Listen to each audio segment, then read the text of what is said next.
Hello everyone. बच्चों, हमारा जैसे जीडी का पार्ट 3 है आज, और पार्ट 3 में हम देखेंगे कि हमें आज किस टाइप के क्वेश्चंस करने हैं।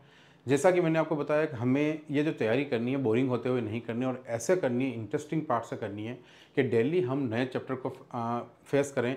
कोई भी नए चैप्टर का क्वेश्चन आए जिससे क्या हो कि एक तो आपका दिमाग संतुलित हो कि यार ये क्वेश्चन आ रहा है तो भी कोई प्रॉब्लम नहीं, ये आ रहा है। रीजनिंग मैथ्स मिक्स करनी है हमें, और मिक्स करके ही पढ़ना है। और हमें जो एग्ज़ाम में क्वेश्चंस आ रहे हैं वही क्वेश्चंस करने हैं, उसके अलावा एक भी क्वेश्चन एक्स्ट्रा नहीं करना है, न तो ज़्यादा करना है ना कम करना है। जो एग्ज़ाम में आते हैं और जो एग्ज़ाम में आएंगे वही क्वेश्चन हमें 3 से 4 महीने करने हैं।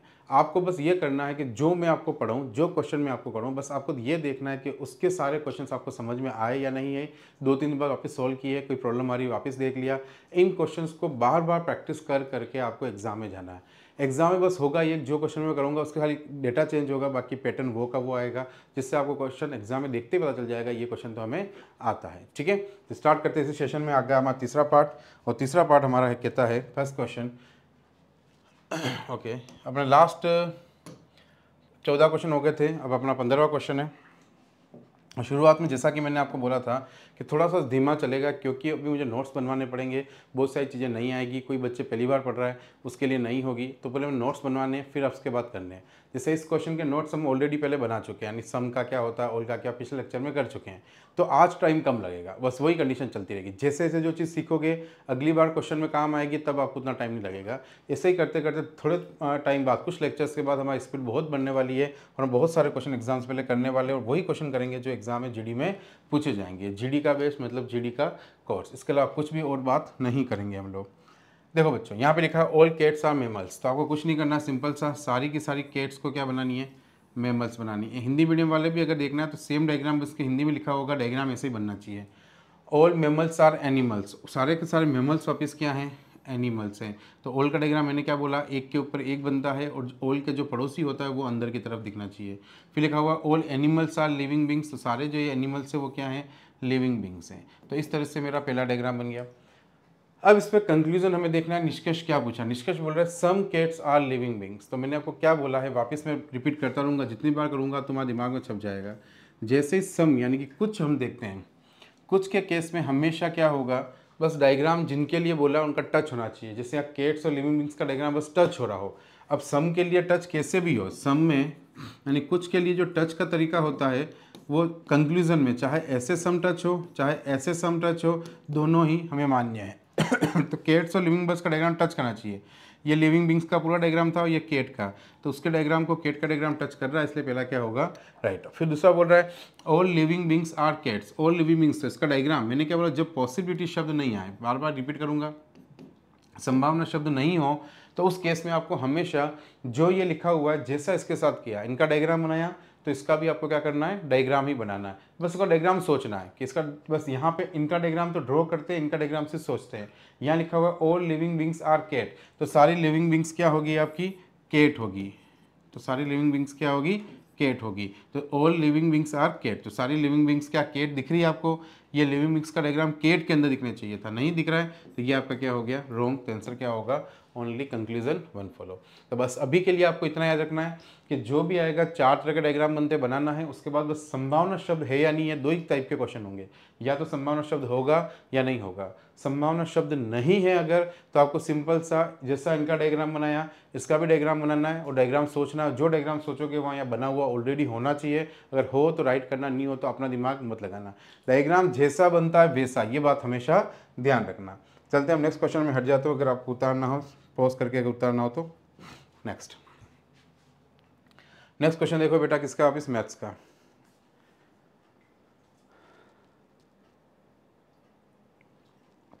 देखिए इसमें क्या बोल रहा है,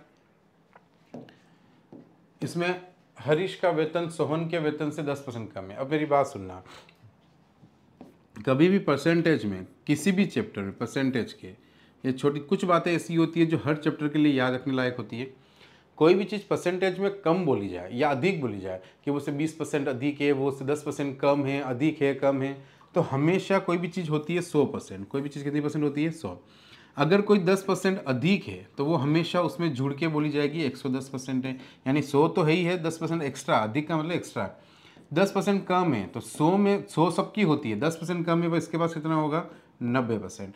ये वाली जो कंडीशन अधिक और कम की, यानी कम के लिए हमेशा ये करना है और अधिक के लिए हमेशा ये करना है। ठीक है, अब देखो हरीश का वेतन सोहन के वेतन से 10% कम है। आप देखो लिख देते हैं हरीश का वेतन किसके वेतन से, सोहन, है ना, सोहन के वेतन से कितना परसेंट कम है 10। तो देखो जिसका कम है तो दूसरे वाले का हमेशा मैंने क्या बोला 100 मान लो, अगर ये 100 है तो ये इससे 10% क्या है कम है, तो ये कितना होगा 90 होगा। मैंने क्या बोला, जो जिससे कम है तो 100 से बोला जाएगा, 100 अगर इसका है तो इसका कितना होगा 90। तो रेशो में बात करूँ तो ये कितना आया 10:9, यानी 9:10। रेशो में बोल एक ही बात है, आप इसको ऐसे भी सोच सकते हो 10% का फ्रैक्शन कितना होता है 1/10। ये बोल रहा है हरीश का वेतन सोहन से, तो ये हरीश का वेतन हुआ, हरीश, अब हरीश का वेतन तो इतना है, ये बोला हरीश का वेतन सोहन का वेतन 10% कम है, यानी कम कितना है 1। अगर 10 में से 1 कम है तो सोहन का कितना हुआ 9 हुआ कि नहीं हुआ, और हरीश का कितना हुआ, ये सोहन है ना, सोहन से, तो ये सोहन हो गया और ये हरीश हो गया। अब बताओ हरीश कितना है 9 और सोहन कितना है ये, इससे भी कर सकते हो, लेकिन ठीक है नॉर्मल अगर आपके परसेंटेज हो, फ्रैक्शन में परसेंटेज नहीं हो तो इससे ही करो। ये परसेंटेज अगर इस तरह का होता तो फिर मैं ऐसे ही करता, 12.5 होता, ऐसा कुछ भी होता, इस तरह का परसेंटेज होता, यानी मिक्स फ्रैक्शन में। आगे आएंगे क्वेश्चन, चिंता मत करो, जब जैसे आएंगे वैसे आपको हम सीखेंगे, फिलहाल सिंपल। आगे देखो, और सोहन का वेतन मोहन से 25% अधिक है, तो सोहन किससे अधिक है मोहन से, तो मोहन लिख दो। अब मैंने क्या बोला, जो जिससे अधिक होगा उससे लिखेंगे। तो देखो ये अगर 100 है, ये कितना है 100 है, तो बताओ ये कितना हुआ, नीचे लिख दो थोड़ा, ये अगर 100 हुआ मोहन, तो ये इससे अधिक है कितना 25%, तो ये कितना होगा 125। सोहन इससे कितना अधिक है 25% अधिक है, इसका भी रेशो करें 25 चौक 100, 25 पंजे 125। अगर मैं इनके रेशो की बात करूं तो देखो रेशो क्या मिला 9:10, और फिर इसका कितना मिला 5:4। पर यहाँ प्रॉब्लम क्या हुई, सोहन के 2 रेशो मिल गए, सोहन की 2 वैल्यू मिल गई रेशो में 10 और 5, इधर हरीश की मिली 9 और मोहन की मिली 4। तो इस तरह से आपको रेशो मिला, यानी कि इसके सोहन के 2 और दोनों की वैल्यू क्या है अलग अलग। तो एक चीज़ हमें पता होनी चाहिए, जो ये कभी भी कोई भी 2 नंबर हुए जिसे उनका रेशो अगर आपके मान लो, जैसे मैंने बोला ए व बी का, हो सकता है एग्जाम्पल मैंने पहले भी बताया, वापस बता रहा हूँ आपके दिमाग में छप जाए, इसलिए बार बार बता रहा हूँ, आपके दिमाग में चीज़ छपनी चाहिए। टोटल अगर मान लो मैं बोलूँ गर्ल्स की वैल्यू अगर मान लो 30 है, क्वेश्चन में क्लास में गर्ल्स और बॉय का, यानी गर्ल्स बॉय लिख देते हैं इसको, गर्ल्स और बॉयज़ का रेशो ये है, गर्ल्स और बॉयज़ का रेशो ये है। अगर मैं बोलूँ गर्ल्स 30 है तो रेशो के कैसे बराबर करेंगे, तो गर्ल्स का रेशो तो कहेंगे कितना है 2 बराबर 30 लिखेंगे। और यही अगर टोटल आपको यहाँ पे गर्ल्स की जगह बॉय के दे रखते हैं, बॉय बराबर 30 है तो बॉय का रेशो कितना है 3, तो 3 बराबर क्या लिखता मैं 30 लिखता। और यही आपको टोटल लिखता, टोटल अगर मान लो गर्ल्स और बॉयज़ मिलाकर 30 है तो टोटल ये दोनों कितने हैं 5, तो इसको मैं 5 के बराबर लिखता। तो मैं ये समझाना चाह रहा हूँ कि जो चीज़ रियल वैल्यू दे रखी होती है, जिसकी दे रखी होती है उसी का रेशो उसके बराबर करना है। बराबर करने के बाद हमेशा 1 की वैल्यू निकालनी है। 1 कैसे निकालते, जो भी इधर है उसका भाग सामने वाले में दे दो, तो ये 1 की वैल्यू बन गई। ठीक है, तो कुछ की भी पहले 1 ही बनाना, हमेशा लिखने के बाद हमेशा 1 बनेगा, चाहे कोई सा भी चैप्टर हो, हमेशा रेशो के बराबर वैल्यू लिख के हमेशा क्या बनेगा 1 बनेगा। तो ये 1 बन गया। अब मुझे अगर मान लो इसमें तो गर्ल्स इसका पता था, बॉयज़ का, गर्ल्स का निकालना, तो गर्ल्स का रेशो कितना है 2, तो 1 रेशो बराबर 10, तो 2 रेशो बराबर 20। इसमें टोटल बराबर 6, मुझे गर्ल्स बॉयज़ अलग अलग करने होते, तो 1 बराबर 6, 6 दूनी 12 और 6 तरी 18। इस तरह से मेरे को जो चाहिए फिर मैं 1 से निकाल सकता हूँ। तो मैं आपको ये समझाना चाह रहा हूँ कि कभी भी आपको किसी भी क्वेश्चन में रेशियो और उसकी वैल्यू मिल जाए तो पहले बराबर करोगे, फिर एक एक नियम लगा के 1 की निकालोगे, फिर आपको जो निकालनी है, इसी चैप्टर में नहीं कहीं पर भी ऐसा हो। ठीक है, एक तो ये कहानी आपको पता होनी चाहिए। दूसरी बात आपको ये पता होनी चाहिए कि जब भी हमें जैसे A:B बराबर 2:3 और B:C बराबर 1:4 ये दे दिया, अब मुझे चाहिए A:B:C, A:B:C। तो हमेशा ध्यान रखना जो दो कॉमन वैल्यू जो है जैसे B और B, इनकी वैल्यू 3 आ रही है और 1 आ रही है, जब ये अलग अलग होती है तो इनको हमें 1 बनाना पड़ता है। बनाते कैसे, तो A की वैल्यू कितनी है 2, उसके नीचे लिख दो, B की वैल्यू इसके साथ कितनी है 3, वो लिख दी। अब B की वैल्यू वापस कितनी है उसके नीचे लिख दो, C की वैल्यू कितनी है 4। ये लिखने के बाद ऐसे जो कॉमन है उसको बीच में लिख के उसकी वैल्यू जितनी भी लिख के, फिर जो जगह खाली पड़ रही है वहाँ पे उसके नज़दीक से भर दो। यहाँ 3 है तो यहाँ 3 भर दो, ये 1 है तो यहाँ 1 कर दो। अब यहाँ बताओ ये इसका गुणा किया, 2 एकम 2, 3 एकम 3, 4 तरी 12, तो इसका जो रेशियो आया बच्चों आपका A:B:C कितना आया 2:3:12, यानी कि जब पहले b की 2 वैल्यू थी वो 2 मिलकर क्या बन गई 1, इसकी भी 1 और इसकी 12। इस केस में ये होगा। तो ये दोनों बातें अगर हमें पता है बच्चों तो देखो हमारे क्वेश्चन कितना ईजी होता है। अब यहाँ पे मुझे 2 रेशो पता थे, हरीश सोहन और मोहन का, हरीश सोहन और मोहन का। अब मुझे इनका सोहन का एक ही रेशो करना था। ये दोनों कितने थे 9:10 और वापस कितने थे 5:, सोहन वापस 5:4 था। तो इस केस में क्या होगा, यहाँ पे क्या लिख दूंगा मैं यहाँ पे लिख दूंगा 10 और यहाँ पे कितना लिख दूंगा 5। अब याद तो देखो ये लिखने के बाद हमें हमेशा इनटू करना होता है, पर इनटू करने से पहले अगर ये तीनों किसी नंबर से कट रहे हो तो उनको छोटा कर दो। तीनों एक ही नंबर से कटने चाहिए। देखो 5 एकम 5 ये कट रहा है, 5 एकम 5 ये कट रहा है, एक बार गया, ये 5 दूनी 10 2 बार गया। और कुछ कट रहा है क्या, 2 से ये कट रहा है पर ये नहीं कट रहा है, फिर 2 से नहीं कट रहे हैं तो छोड़ दो। तो 9 एकम 9, 10 एकम 10, इंटू करना है, 4 दूनी 8। तो हमें हरीश सोहन और मोहन का रेशो मिल गया। अब आगे देखना लैंग्वेज, यदि मोहन का वेतन 4800 है, अब मैंने क्या बोला, जिसका वैल्यू दे रखिएगी उसके रेशो के बराबर। तो मोहन का रेशो कितना है 8, तो 8 बराबर कितना दे रखा है 4800। तो एक रेशो की वैल्यू कितनी है मेरे बच्चों 4800/8। तो 8 छंग 48 आया, 600 आया। ठीक है, क्लियर मेरी बात, ये आ गया 600, यानी एक रेशो की वैल्यू 600 आई। अब हमें किसका निकालना है, तो हरीश का वेतन क्या है, तो हरीश का रेशो कितना है 9। तो 9 मतलब 1 बराबर अगर 600 है तो 9 बराबर क्या हो गया 600 × 9, तो 6 9 54। तो आपका आंसर कितना होगा 5400। आप ऐसे भी कर सकते थे, 8 रेशो की वैल्यू 4800 आपको पता ही है, एक रेशो की 600 आप निकालिए, 48 + 600 कर दोगे तो आपके 5600 वैसे आ जाते हैं, 9 रेशो बराबर।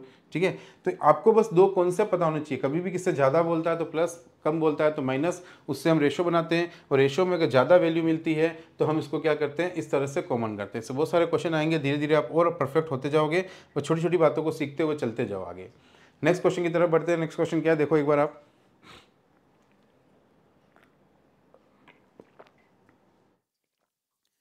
आपको तो ये ठान लेना है कि मुझे बस दिन के 2 घंटे मैथ्स रीजनिंग को देने हैं। जो पढ़ लिया उस सबका रिवीजन रोज करना है। जो क्वेश्चन आपको नहीं आ रहा, मेरी सबसे बड़ा तरीका बताता हूँ। अब जैसे आपने एक लेक्चर पढ़ा, पहला मैं आपको तरीका बता रहा हूँ एग्जाम तो कैसे तैयारी सही रहेगी। पहला लेक्चर पढ़ा, आज पूरा समझ में आ गया, कल देख लिया, कल उसमें से हो सकता है 2 क्वेश्चन वापस नहीं आए, तो उन 2 क्वेश्चन पे टिक रखिए या लिख दो उसका पहला लेक्चर, ये क्वेश्चन नंबर 3 और 4 ये मेरे से नहीं हुआ, फिर आपकी कोई बात नहीं, अगले दिन जब पढ़ो सिर्फ 3 और 4 को रिवीजन करना है एक बार। अभी आप उनको करने की जरूरत नहीं है जो रिसेंटली सब आ गए आपको, उनको थोड़ी दिन बाद वापस करेंगे, टेस्ट लेंगे सीधा। अब 2-3 का वापस रिवीजन करके देखा, करके देखे उनको, हाँ हो गए, तो उनका भी छुट्टी हो गई। तो जब तक आपके बार बार रिपीट करके जो क्वेश्चन अटक रहे उनको बार बार करो, जब तक उनका पैटर्न दिमाग में नहीं बैठ जाए तब तक उनको सोल्व करते रहो। धीरे धीरे ऐसा होगा कि एक भी क्वेश्चन ऐसा नहीं बचेगा। जितने क्वेश्चन हम करेंगे, चाहे 500 करें, चाहे 1000 करें, चाहे 1500 करें, चाहे जितने क्वेश्चन एग्जाम से पहले होंगे, हमें नहीं पता फ्यूचर में कितने होने वाले, हाँ मिनिमम 500 से ऊपर तो जाएगा ही जाएगा। इतने क्वेश्चन सोचो, उतने में से आएगा कितना, इतना सा, वो 110% आएगा। बस ये क्वेश्चन आपको डेली बेसिस पे पढ़ते जाना है, कोई एक्स्ट्रा किताब नहीं पढ़नी, कोई एक्स्ट्रा बुक नहीं करनी, कुछ नहीं करनी, बस इसको पढ़ते जाओ। बहुत इजी सिलेक्शन लगेगा। मैथ्स रीजनिंग की जो चिंता बिल्कुल ही मत करना, और इनसे बाहर मैं आने नहीं दूंगा। जो क्वेश्चन करूंगा, चाहे मैं 500 करूंगा तो भी उससे बाहर नहीं आएगा, और 1000 करूंगा तो बिल्कुल भी नहीं आएगा, श्योर है। ठीक है, 500 में भी नहीं आएगा, 1000 के बाद तो कैसे हो सकता है, डबल कर रहा हूं उसके, 800 में भी नहीं आएगा, कितने भी हो 500 मिनिमम होंगे।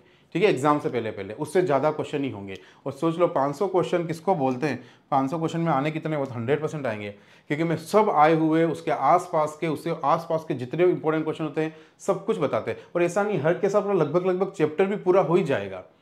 चैप्टर की कुछ बातें ऐसी कुछ एक्स्ट्रा वाली होती है, एडिशनल जो जीडी में आती नहीं वो बच जाएगी, बाकी सारे चैप्टर क्वेश्चन के साथ हो जाएंगे। तो आपको बस यही करना है। और जैसा कि मैंने आपको बताया था, वापस में रिपीट करें तो अगर किसने पहला वीडियो नहीं देखा और डायरेक्ट डेमो देख रहा है, क्योंकि यूट्यूब पे 3 डेमो रहेंगे, first second third class, 3 demo के बाद आपके अब डेमो नहीं मिलेंगे। अब सीधे आपके कहाँ मिलेंगे, खाली ऐप में ही आपको आगे के कहाँ क्लासेज मिलेगी। तो 3 डेमो क्लासेज यहाँ पे डाली हुई है, आप यूट्यूब पे देखोगे 3 डेमो क्लासेज हैं। चौथी क्लास जो होगी वो सिर्फ ऐप पे मिलेगी, तो आपको QR कैंपस की ऐप को डाउनलोड करना है। अगर आपने नहीं किया तो प्ले स्टोर से करें, नहीं तो आपको लिंक मिल जाएगा वीडियो के डिस्क्रिप्शन में, वहाँ से करना है, पर करना ज़रूर है। उसके बाद आपको वहाँ पे सारे रेगुलर लेक्चर मिलते रहेंगे, देखते रहना है क्लास, और वो वहीं स्टोर रहेंगे। आप भले एक दिन नहीं देख पाए तो भी वहाँ पे रहेंगे, यूनिक एक दिन रहेगा, अगले दिन नहीं रहेगा, 365 दिन तक वहीं रहेंगे। क्लियर है बच्चों, तो आपको वहाँ से करना चाहिए। लास्ट आज आपकी कौन सी है, ये आपकी डेमो क्लासेस है, इसके बाद आपकी डेमो क्लास नहीं होगी, इसके बाद सिर्फ हम ऐप पे मिलेंगे। एक फ़ायदा मैंने किया है, बहुत सारे बच्चे बोले सर पैसों की प्रॉब्लम है वगैरह, जो भी मैसेज आए थे, तो उनको मैं यही बोलना चाहूँगा उनके लिए कि मैंने सबके लिए कर दिया है। आप कुछ मत करो, आप एक पर्सन को रिकमेंड करो, उसके नाम और नंबर मुझे मैसेज कर दो बस, व्हाट्सअप, सिंपल सा, इतना सा करना है। आपने किसी को बोला तेरे को ये पढ़ना है, उसने यस किया, उसका नाम नंबर मुझे मैसेज किया, उसके डाउनलोड किया, जो भी किया, उसने जब परचेस करेगा और आपका मैसेज का नाम और नंबर उसको परचेज में आ गया तो मैं आपको भी 100 रुपये ट्रांसफर करूंगा, उसको भी, यानी कि आप उसको भी बोल सकते हो कि तू अगर मेरे थ्रू अगर परचेस करेगा तेरे को 100 रुपये का डिस्काउंट मिलेगा। क्लियर है, कंप्लीट है मेरी बात। तो आप इससे कराने से क्या होगा, आप हर स्टूडेंट पे आपको 100 रुपये मिलेंगे, तो 500 रुपये तो रेट है, 499, तो 5 स्टूडेंट होते ही आपका काम हो जाएगा। फिर आगे और करेंगे तो आपकी एक्स्ट्रा इनकम, आपको चाहो तो करो, नहीं करो वो आपकी इच्छा, लेकिन आप एक बार फ्री हो जाओगे। आप तो जितने नाम नंबर भेजोगे उस पर आपको 100 रुपये मिलेंगे, ये मैं आपको बोल देता हूँ। क्लियर है, उस सामने वाले को डिस्काउंट भी मिलेगा, दोनों को 100 रुपये का डिस्काउंट मिल जाएगा। ठीक है बेटा, इतना मैं कर सकता हूँ, इसके अलावा और तो मैं कुछ नहीं कर सकता हूँ, है ना।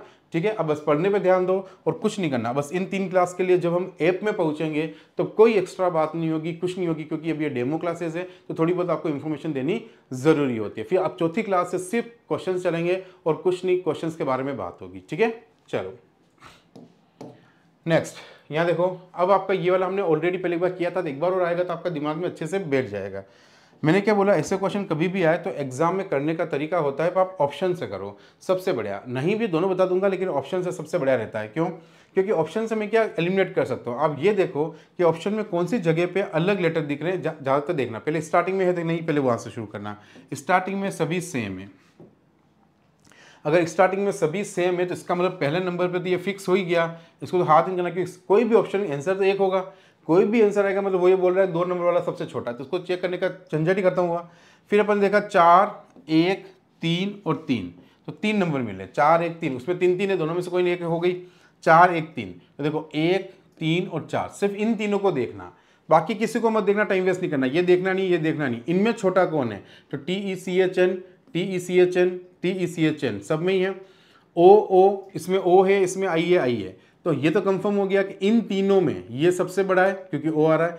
इन दोनों में छोटा कौन है वो पता करते हैं, तो I से नहीं पता चला। C और Q में छोटा कौन है, C, तो ये आपका आएगा सेकंड नंबर पे, ये होना चाहिए था सेकंड नंबर, यानी अब 3 नंबर, यानी यहाँ पे सेकंड पे 3 नहीं आ रहा है, यहाँ पे 3 नहीं आ रहा है, इसमें आ रहा है, इसमें आ रहा है। अब इसमें नेक्स्ट क्या है, 1 और 4। अब 1 और 4 में बताओ छोटा कौन है, 1 और 4 में, तो 1 और 4 में बात करें, यहाँ O था, यहाँ I था, छोटा कौन है, तीसरा नंबर तो यही था ना, ये दूसरा तीसरा हमने निकाला ही था, तो ये 4 नंबर आना चाहिए। नेक्स्ट जिसमें 4 आ रहा होगा तीसरे प्लेस पे, वो आपका सीधा क्या हो जाएगा, आंसर हो जाएगा बच्चों। तो ये आपका होता है अल्फाबेटिक टेस्ट का असेंडिंग ऑर्डर में किसी भी वर्ड्स को जमाना। ठीक है, आई होप आपको समझ में आया होगा। कुछ नहीं करना होता है, बस अल्फ़ाबेट के साथ छोटा जो पहले आएगा उसकी सीक्वेंस पहले बनेगी। अगर मैं पूरा करता, देखो आगे तो पूरा करता तो मैं क्या करता, देख लो, सबसे पहले 2 वाला तो छोटा हो ही गया था, सबके ऑप्शन में 2 ही आ रहे हैं। अब अगर पूरा भी कर रहा था TSCN, TECN तक, तो सबके किसके कोई मतलब ही नहीं है, सब एक जैसे ही हैं, कैसे कहोगे कौन छोटा कौन बड़ा।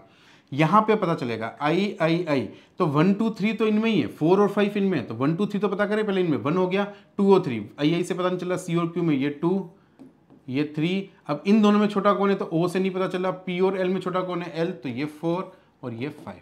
तो आपकी सीक्वेंस क्या जमी, 2 3 4 देन 1 और 5। तो ये ऑप्शन है या नहीं है, तो ये आप सीधा सीधा कर सकते हो। ठीक है, नेक्स्ट क्वेश्चन की तरफ बढ़ते हैं, देखते हैं नेक्स्ट क्वेश्चन क्या है।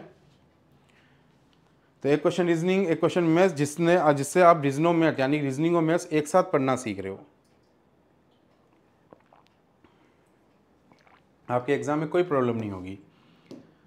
नेक्स्ट देखो, यदि 26 वस्तुओं का क्रय मूल्य 20 वस्तुओं के विक्रय मूल्य के बराबर है तो लाभ या हानि प्रतिशत बताओ। ठीक है, तो देखो बच्चों,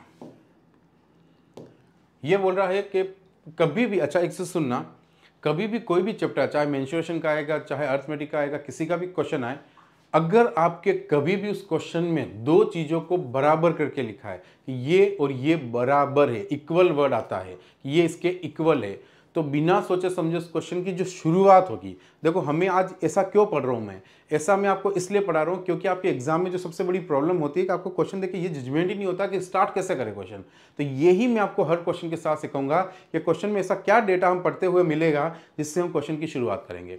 तो जैसे किसी क्वेश्चन में, चाहे किसी भी चैप्टर का हो, हमें कभी भी कोई भी ऐसा बोलता है कि ये इसके बराबर, जैसे 26 वस्तुओं का क्रय मूल्य विक्रय मूल्य के बराबर है, इक्वल है, ये चीज़ जब भी आएगी इक्वल टू, ये चीज़ जब भी आएगी तो हम सबसे पहले जो उसने इक्वल बोला उसको एज इट इज़ अपने पेपर पे यूं का यूं लिख लेंगे। जैसे उस बोला 26 वस्तुओं का क्रय मूल्य, तो हम लिख देंगे 26 वस्तुओं का क्रय मूल्य, ये लिख दिया, यानी कि इसको इंग्लिश में बोलते हैं कॉस्ट प्राइस, ठीक है, खरीदने का। और मैंने आपको एक बात बताया तो क्रय मूल्य का मतलब क्या होता है, क्रय यानी खरीदना। इस लैंग्वेज में मैथ्स की लैंग्वेज में किसी को खरीदना, 500 रुपये का शर्ट खरीद के लाया उसको बोलते हैं क्रय मूल्य यानी कॉस्ट प्राइस।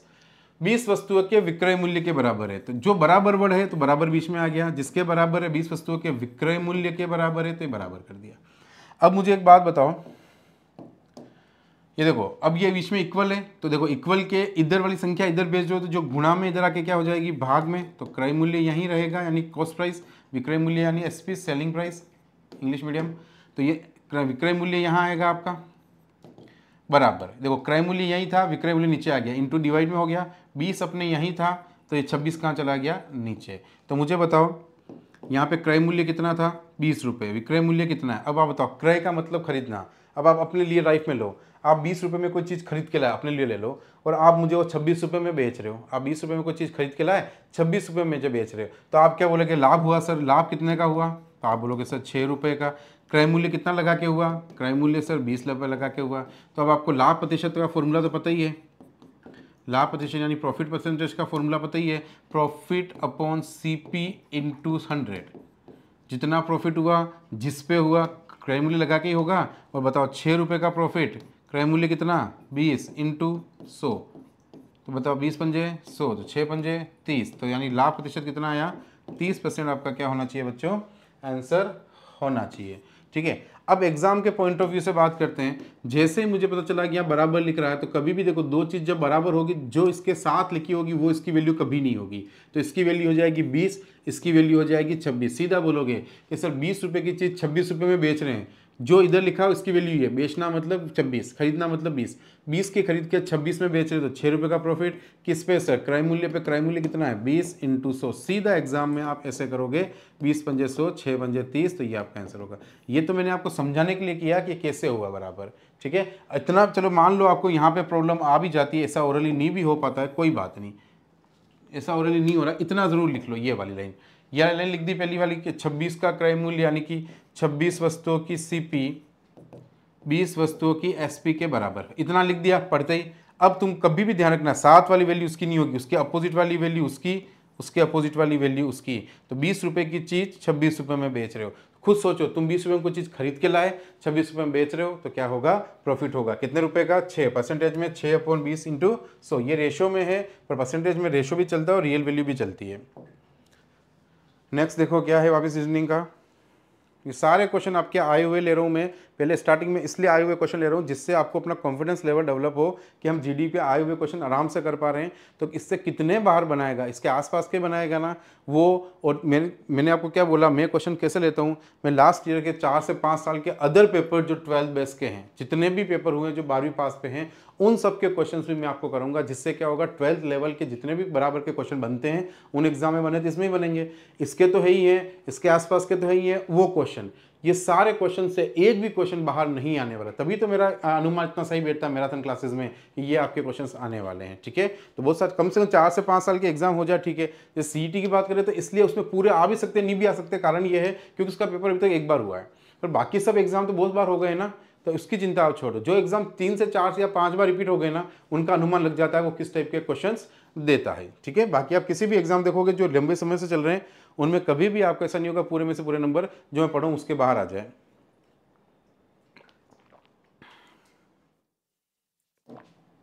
देखो इधर, ये आपको यहाँ पे 4 अलग अलग स्थितियां दी गई है, 23 के विपरीत संख्या ज्ञात कीजिए।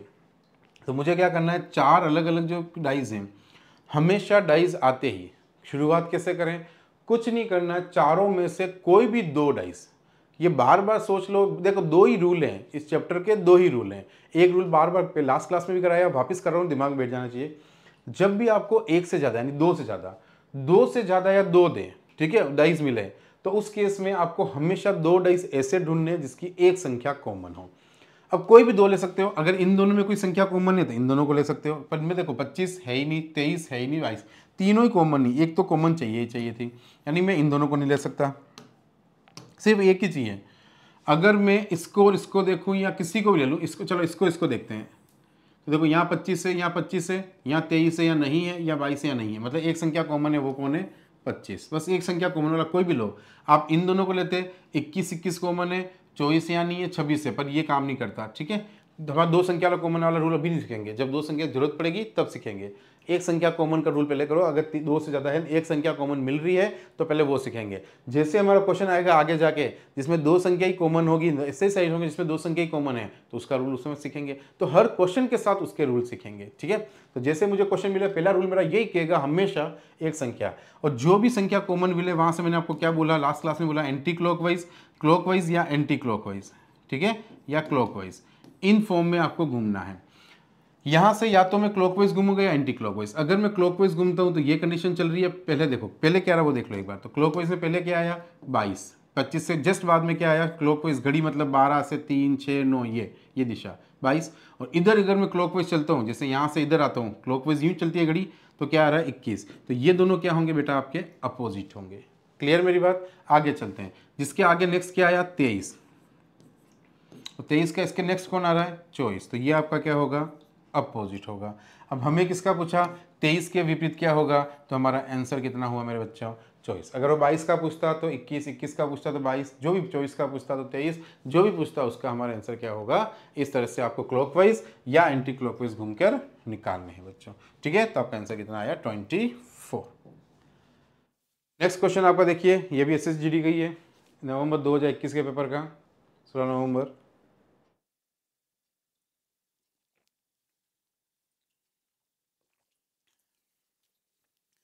तो अब सुनो,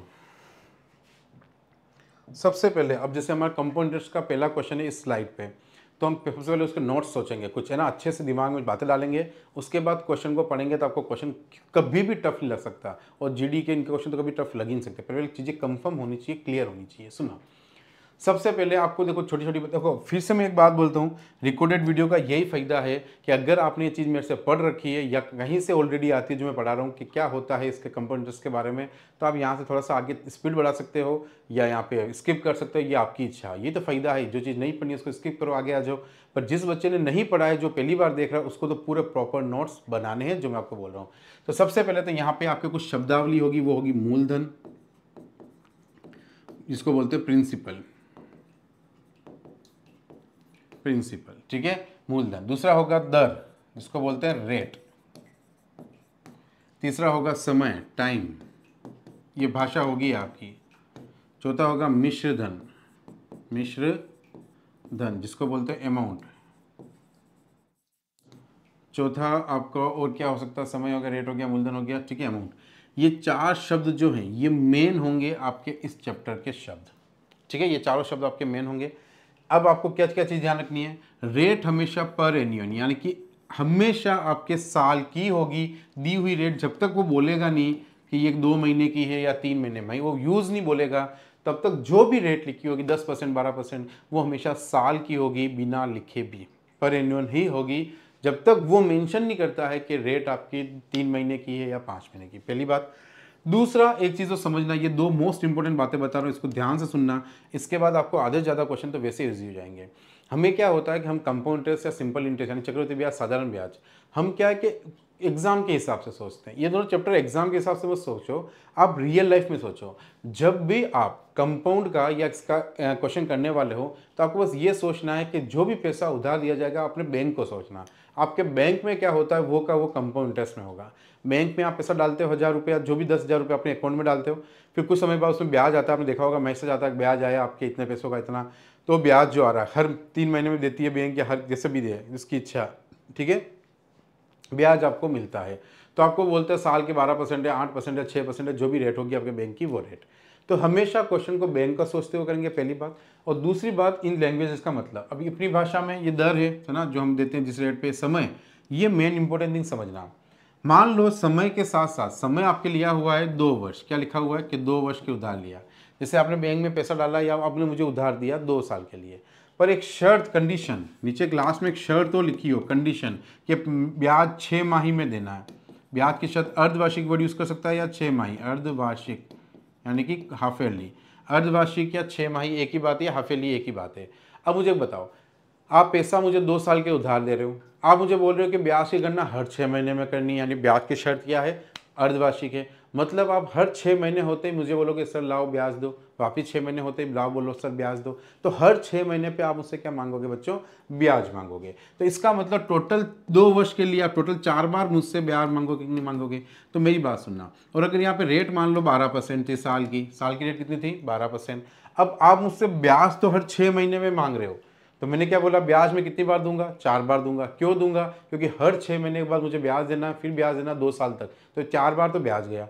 अब मुझे बताओ, आपको मैं हर 6 महीने में ब्याज दे रहा हूँ, पर ये रेट तो साल की होती है हमेशा, तो मैं क्या 12% से दूंगा क्या। ऐसा होता तो आप क्या करते, बैंक ने बोला 8%, आपने 6 महीने रखे, 6 महीने में ब्याज दे दिए, 6 महीने से निकाल दिए, क्या आपको 12% मिल गया होगा, नहीं। जब तक पूरा 1 साल नहीं वहाँ पे बिताओगे 12% नहीं मिलेगा। तो 12% हमें चाहिए या नहीं चाहिए, तो उसके लिए देखो, हमें हर 6 महीने में मिलेगा तो हमें 6% की रेट मिलेगी। क्यों मिलेगी, इसका प्रोसेस क्या होता है, आप हमेशा यहाँ पे 12 तो भी इजी डेटा ले लिया, मान लो 12 महीने की रेट कुछ भी होती 12% है अभी, तो आपका प्रोसेस क्या होगा, पहले हमेशा 1 महीने की, एक नियम, 1 महीने की रेट बनाओगे। 1 महीने की रेट कैसे आया, जो भी है उसका भाग सामने दे दो, तो ये 1%। अब 1 महीने की 1%, तो आप हर 6 महीने में मांग रहे हो, तो आपकी रेट कितनी होगी 6%। 5 महीने में मांग रहे होते, ब्याज की शर्त 5 माही होती, सही 6 महीने है ना, तो 6%। और अगर 5 महीने होते तो 5 माही होती तो 5%, 2 महीने होते तो 2%। यानी कि आपको जो रेट मिलेगी, इस क्वेश्चन में लिखी हुई चाहे 12 हो, पर आप जब 4 बार कैलकुलेशन करोगे उस ब्याज की, उसके लिए आप जो रेट यूज़ करोगे वो 6% यूज़ करोगे। क्यों करोगे, क्योंकि यहाँ पे शर्त दे रखी है। तो कुछ बेसिक बातें आपको कंपाउंड इंटरेस्ट के लिए पता होनी चाहिए, जो मैंने स्लाइड पे आपको बताई है कि जब भी वर्ष का मतलब पहले डिपेंड करेगा उसकी शर्त पे। 2 साल के लिए पैसा उधार दिया, कोई शर्त नहीं है, तो हर साल के एंड में दोगे तो 2 बार ब्याज लगेगा। पर अगर 6 महीने की है, जो भी आपकी शर्त होगी उस हिसाब से अगर आप ब्याज मांगोगे तो आपको रेट भी चेंज होगी और आपका समय भी, यानी कितनी बार कैलकुलेशन होगी वो भी चेंज होगी। ठीक है, अब ये तो हो गई पहली कॉमन बात, ठीक है, जो सब बार बार काम आएगी, बार बार काम आएगी, जिसका आपको दिमाग में समझ में आ गया होगा। अब बात आती है किसकी बच्चों, कि हमें क्वेश्चंस को देखते ही डेटा कैसे क्या करना है, क्या स्टार्ट करना है। देखो मेन चीज़ मुझे आपको क्या सिखानी है, कैसे स्टार्ट करें, कैसे क्वेश्चन देख के जजमेंट करें कि इससे हम क्या करें। अब मैं बताता हूँ इसको जजमेंट आप कैसे करना है, क्या करना है, उसके लिए मेरी बात सुनना आप। ठीक है, अब जैसे क्वेश्चन जैसे आपने एग्जाम में देखा कि यार ये तो चक्रवृद्धि ब्याज का है, चाहे साधारण ब्याज का हो, पहला काम आप ये करना, जो भी आपको रफ पेपर मिले वहां पे शॉर्ट में जो जो आपको गिवन है उसको एक बार साइड में लिख लेना, जिससे आपको रास्ता खुल जाएगा। दर बराबर यहाँ पे कितनी परसेंट है, 12%। दर बराबर कितनी है, 12%, यानी रेट आपको दे रखी, जो दे रखा है लिखते जाओ। समय आपको दे रखा है कितना, समय आपको दे रखा है 2.5 वर्ष, 2.5 वर्ष। अब देखो यहाँ पे क्वेश्चन क्या है, 12% वार्षिक चक्रवृद्धि ब्याज की दर पर 2.5 वर्षों में एक निश्चित राशि 9,982.50 रुपये हो जाती है। ये मूलधन नहीं है, आप समझो, आपने 10,000 रुपये डाले एक बैंक में, 2 साल बाद या 1 साल बाद देखिए तो 12,000 थे। ठीक है, 2 साल बाद वो कितने थे, 12,000 थे, आपने 10,000 डाले, तो वो राशि आपकी कितनी हो गई, कोई राशि हो जानी है। 10,000 कितने हो गए, 12,000। तो 12,000 जो हो गए वो क्या है, एक तो आपका 10,000 मूलधन और ये आपका 2,000 ब्याज। तो मूलधन और ब्याज को मिलकर जो बनता है उसी को तो हम क्या बोलते हैं, मिश्र धन, यानी धन में कुछ मिश्रित होना, उसको बोलते हैं मिश्र धन। यानी कि मूलधन प्लस ब्याज को ही हम क्या बोलते हैं, मिश्र धन, यानी कि अमाउंट, यानी जो पैसा बन जाता है वो हमेशा मिश्र धन होता है। कॉमन सेंस लगाने की जरूरत है, रटने की जरूरत नहीं है। आपके 10,000 रुपये 12,000 बन रहे हैं तो आप मिश्र धन बोलोगे, यूं नहीं बोलोगे मैं मूलधन है 12,000, वो आपका मिश्र धन है, मतलब आपका मूलधन प्लस ब्याज दोनों है। अब यहाँ पे समझो, आपको तीसरी चीज क्या दे रखी है, मिश्र धन। क्या दे रखी है बेटा, मिश्र धन, यानी कि अमाउंट। अमाउंट कितना दे रखा है, 9,982.50। ये आपका क्या है बेटा, अमाउंट दे रखा है। अब और क्या दे रखा है, कंडीशन दे रखी है, ब्याज की शर्त क्या दे रखी है, शर्त यानी कंडीशन हमें क्या दे रखी है, कंडीशन है 10 मासिक पे, 10 माह में ब्याज देना, हर 10 माह में ब्याज देना। तो ये आपने जैसे ही शॉर्ट में लिखा तो 2-3 बातें अब आपको देखनी है। एक तो आपका सबसे पहला काम, जब भी कोई शर्त दिखे, क्या दिखे बेटा, सबसे पहला काम तो आप ये करोगे कि जब भी कोई कंडीशन यानी शर्त दिखे कि ब्याज की कैलकुलेशन 5 महीने में करनी है, 6 महीने में करनी है, 7, तो फर्स्ट शुरुआत आपकी क्या होगी, रेट और टाइम को चेंज करना। हमेशा रेट और टाइम जो लिखा होगा वो नहीं यूज़ करना। रेट कितनी यूज़ होगी सोचो आप, रेट 12% का मतलब क्या हो गया, साल की 12%, तो 1 महीने की 1%, तो 12 महीने की 12%, तो यहाँ पे कितने महीने, 10, तो हमारी रेट कितनी यूज़ होगी 10%। रेट कितनी यूज़ होगी बच्चों 10%। इस क्वेश्चन में दिखा हुआ चाहे 12% था, पर क्वेश्चन सोल्व किससे होगा 10% से। अब यहाँ पे क्वेश्चन के वो पैसा कितने साल के लिए उधार ले रहा है 2.5 वर्ष के लिए उधार ले रहा है, पर ब्याज हमें इस 2.5 वर्ष से मतलब नहीं है, हमें ब्याज की गणना कितने महीने में करनी है, हर 10 माह होते ही ब्याज की गणना करनी है। तो 2.5 साल का मतलब महीने कितने हुए, 2 साल का मतलब 1 साल के 12, 2 साल के फिर से 12, तो 12 12 24 और आधे साल के कितने 6, 12 24 और 6 30, यानी टोटल हमारे कितने महीने हैं इस क्वेश्चन में 30 महीने। और हर 3 माह हर 10 माह में दे रहे हो, तो बताओ ब्याज की गणना इस क्वेश्चन में कितनी बार होगी 3 बार। तो यानी कि 10% रेट से 3 बार गणना होगी इस क्वेश्चन में। यानी सबसे पहले इसको देखते हुए ये आपको चेंज कर लेना है। अब आपको नहीं देखना है कि ये दिया हुआ था या ये दिया हुआ था, आपका इससे काम है ये गणना कितनी बार 3 बार करनी है। किस रेट से करनी है 10% रेट से करनी है। अब प्रॉब्लम ये है कि सर हम कर तो लें पर ये तो मिश्र धन दे रखा है, जो पैसा उधार दिया जाता है या जो पैसा बैंक में डालोगे उस पर ब्याज बनेगा, तो सर हमारे पास तो मूलधन है ही नहीं, तो मूलधन तो हमें मानना पड़ेगा। तो ये मैं आपको सिखाऊंगा कि जिस क्वेश्चन में मेरा बात सुनना है यहाँ पे, सबसे पहले देखो जो भी क्वेश्चन है चाहे वो चक्रवृद्धि ब्याज का हो साधारण ब्याज का हो, सबसे पहला काम शर्त देखते ही आपको ये दोनों चेंज करने, ये आप सीख गए। अब कभी भी आपको क्वेश्चन पढ़ोगे उसमें कोई भी कंडीशन लिखी 5 माही 6 माही, तो पहला काम आप ये करोगे कि किस रेट रखे, 12 महीने की रेट दे रखी होगी उससे 1 महीना बनाओगे, 1 महीने से 5 महीने तो 5 का गुणा करोगे। फिर देखोगे ब्याज की गणना कितने महीने बन रहे हैं टोटल और कितने महीने देने हैं, तो मुझको इस हिसाब से ब्याज की गणना पड़ेगी। ये हो गया पहला काम।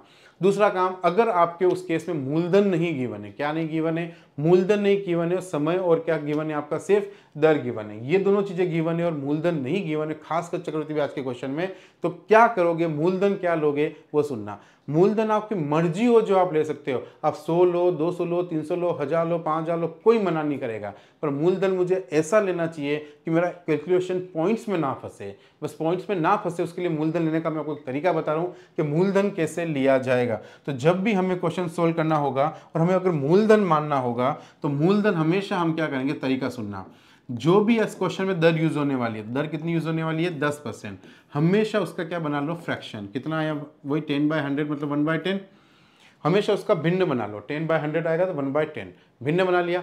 अब देखो ब्याज की गणना इसी रेट से कितनी बार, जो रेट है वही लेनी है। अगर पहली बार भी 10 महीने पे यही रेट है, अगले 10 महीने पे भी यही रेट है और अगले 10 महीने पे भी यही रेट है, रेट तो सेम है, रेट तो 10 ही रहेगी, तो तीनों की सेम है। तो अगली बार भी क्या होगी 1/10, अगली बार भी जितनी बार गणना उतनी बार लिख लेना है, 5 बार गणना तो 5 बार, 2 बार गणना तो 2 बार, 2 बार ब्याज देना है तो 2 बार लिखना है, 3 बार है तो 3 बार, जो भी नीचे आए उनको आपस में गुणा कर लोगे, ये कितना आया 1000, और जो भी ये आएगा इसी को मानोगे, माना कि मूलधन इतना है।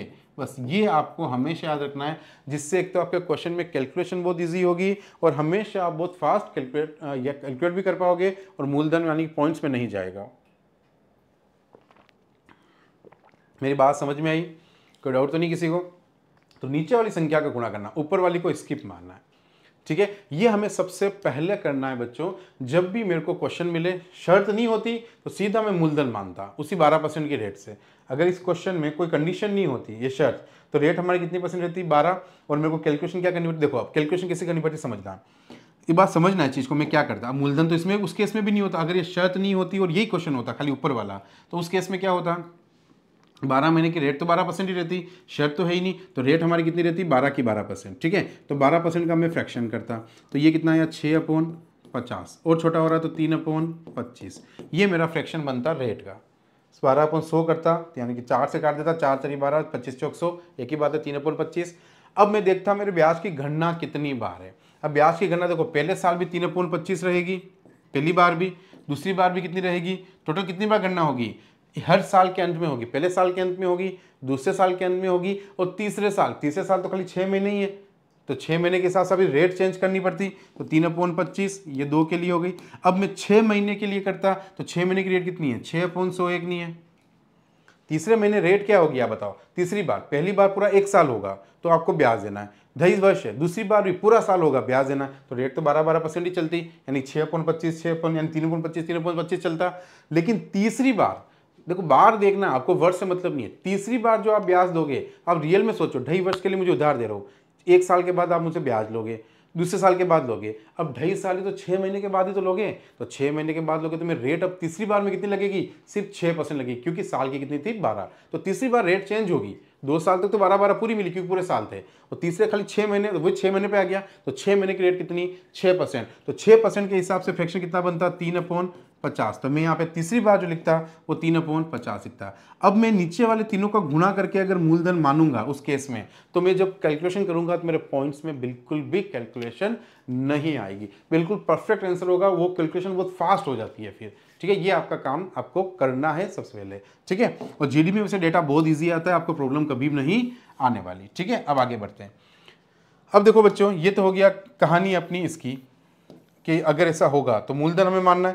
तो इस केस के हिसाब से हमारा मूलधन कितना माना हमने 1000। कितना माना बच्चों 1000।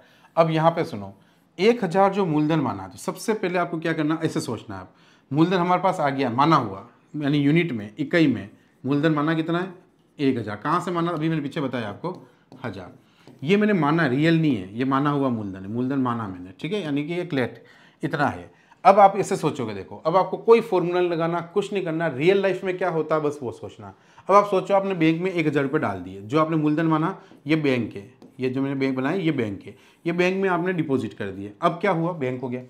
अब जैसे ही बैंक में गणना कितनी बार होगी, टोटल 3 बार। जैसे पहली बार गणना होगी, ये 1000 रुपये आपने डाला, जैसे ही 10 महीने खत्म होंगे, कितने महीने खत्म होंगे, आप बैंक की कंडीशन सोचो खाली मन में, 10 माह पूरे होंगे तो आपका बैंक कितना % ब्याज देगा, 10% के हिसाब से आपको पैसा ब्याज आपके अकाउंट में आएगा कि नहीं आएगा। तो 1000 रुपये का 10% कितना होगा 100 रुपये।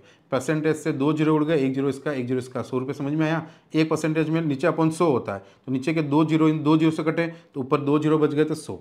यानी पहला साल, यानी पहले 10 महीने जैसे कंप्लीट हुए आपके अकाउंट में कितना ब्याज आ गया है 100 रुपये आ गया। अब अगर आप पैसे देखोगे अकाउंट में तो 1100 रुपये आपके अकाउंट में दिख रहे होंगे। ठीक है, लेकिन अभी तक खत्म नहीं हुआ, क्वेश्चन में 3 बार ब्याज की गणना होगी। जैसे ही दूसरी बार हुआ, यानी वापिस 10 महीने कंप्लीट होंगे अगली बार वाले, ये आपके अकाउंट में पैसा पड़ा है दोनों रुपए। ठीक है, 1000 रुपये पड़े 100 रुपये भी पड़े। जैसे ही 10 माह कंप्लीट होगा फिर से आप क्या बोलोगे बैंक को, लाओ मुझे 10%, वापिस आप बैंक को 10% मांगोगे क्योंकि हर 10 महीने बाद 10% मिलना है। तो 1000 का वापिस 10% आपको 100 रुपये बैंक देगी उस बैंक में। पर बैंक और क्या करेगी, ये जो आपका पिछले महीने, क्योंकि 10 महीने पहले का ब्याज भी तो आपके अकाउंट में पड़ा है, तो चक्रवृद्धि ब्याज में यही तो होता है। इसलिए तो बोलते हैं पैसा चक्रवृद्धि ब्याज में इतना कंपाउंडेड होता है कि एक टाइम के बाद बहुत ज़्यादा पैसा बन जाता है। तो आपका देखो ये 10% आपने यहाँ रखा, 100 आया।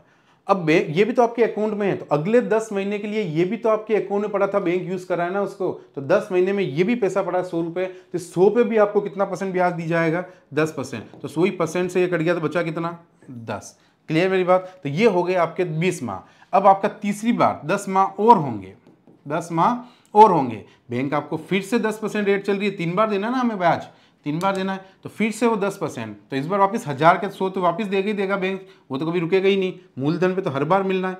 अब ये वाला ब्याज अभी तक पड़ा है, 10 महीने बाद जो मिला था ना वो अभी तक पड़ा है, तो इस 10 महीने के बाद तक भी यूज हुआ है, तो वापिस इस पे कितने मिलेंगे 10, अभी निकाला हमने 10%।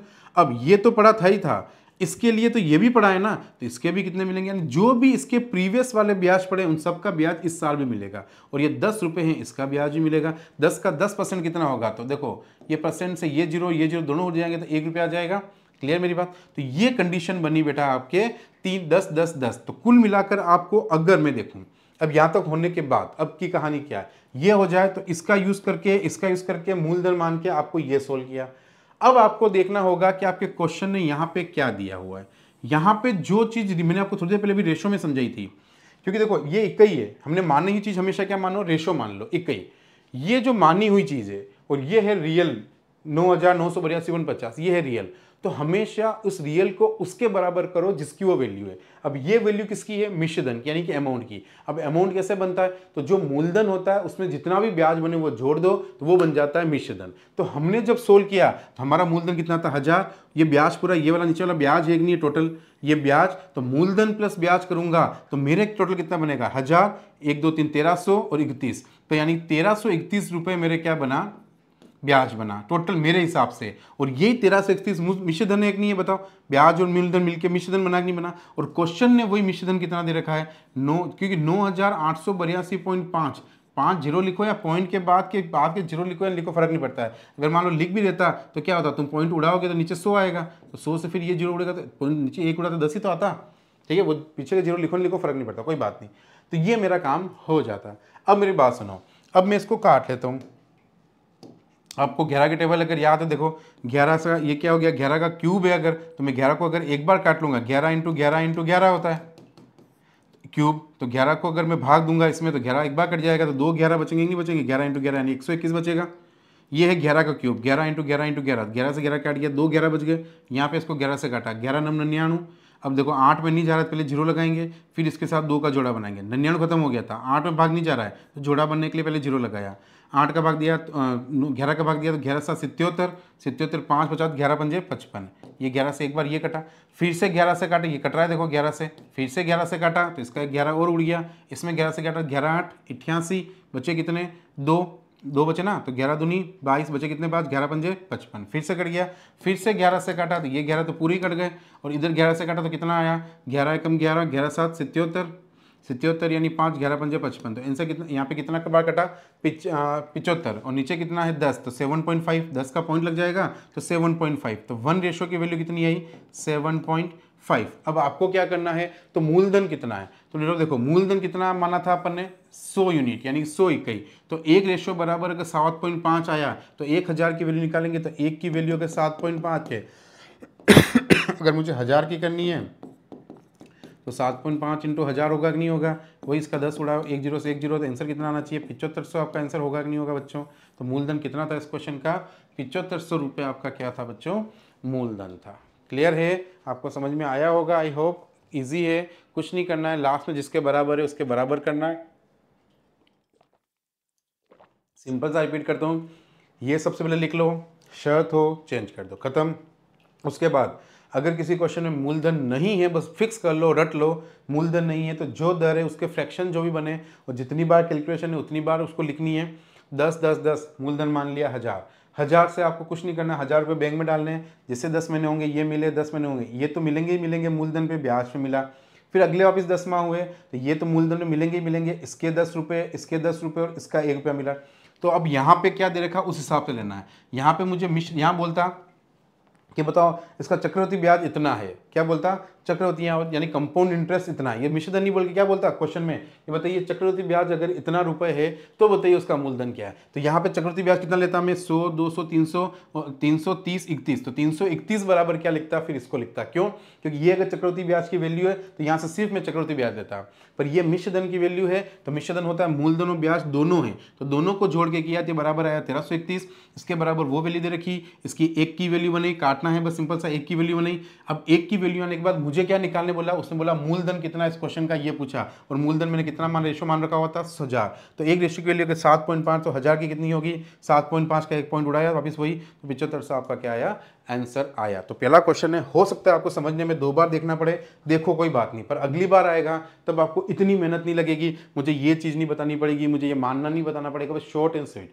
तो हर क्वेश्चन को जो पहली बार पढ़ोगे ज़्यादा अच्छा टाइम देना है, धीरे धीरे आपको सोचना वो टाइम लगेगा, सीधा क्वेश्चन पर हिट करेंगे आने वाले टाइम में। तो शुरुआत में आपको अच्छे से हर चीज़ दिमाग में डालते हुए चलनी, और ये क्वेश्चन जितने में करा, ये भी एसएससी में आया हुआ है, जितने करा रहा हो। अब इससे देखो ये एक ही क्वेश्चन नहीं हुआ, आप समझना, एग्जाम में इस बार ऐसा आया था, मान लो जिस बार भी 2021 में, अब यहाँ पे उसने चक्रवृद्धि ब्याज दे दिया, यहाँ पे उसने 10 महीने दे दिए, वो 8 महीने दे देगा, तो क्या फर्क पड़ा, कॉन्सेप्ट तो वो का वही रहेगा।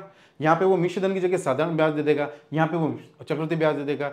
इसका मतलब ये नहीं कि हम एक क्वेश्चन पढ़ रहे तो यही क्वेश्चन सीख रहे हैं, इसके पीछे जितने भी बनेंगे, अब जिसमें मूलधन ही देके, यहाँ पे कुछ भी देके, कुछ भी महीने देके पूछेगा, सारे क्वेश्चन सोल्व होंगे ना, सिर्फ यही थोड़ी सोल्व होगा। तो हम इस तरह सीख रहे हैं कि एक पैटर्न से इसके बेस पे जितने क्वेश्चन है वो सब सोल्व हो जाएंगे अगर एग्जाम में कुछ भी आया तो, ठीक है, यही हमें सीखना है।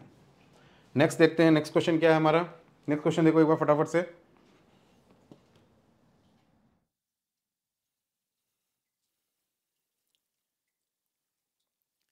ये तो जीडी की जान है, जहान है, ये समझ लो, इसके 1 से 2 क्वेश्चन आते हैं। जीडी के एग्जाम में ये क्वेश्चन नहीं आए तो जीडी का पेपर ही नहीं बना, ये समझ लेना आप, ठीक है। जीडी की जान शान महान जो भी मानो, ये क्वेश्चन आएगा ही आएगा। और इसमें आपको क्या करना होता है, सिंपल सा, पहला क्वेश्चन है, जो बच्चा पहली बार देख रहा है, जो बच्चों को आता है वो स्किप मार सकता है, जो मुझसे ऑलरेडी पढ़ा होगा तो कोई प्रॉब्लम नहीं है उसको।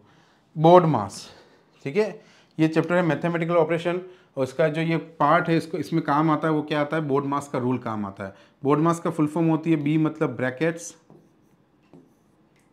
ओ मतलब ऑफ, डी मतलब डिवीज़न, एम मतलब मल्टीप्लिकेशन, ए मतलब एडिशन और एस मतलब सब्ट्रैक्शन।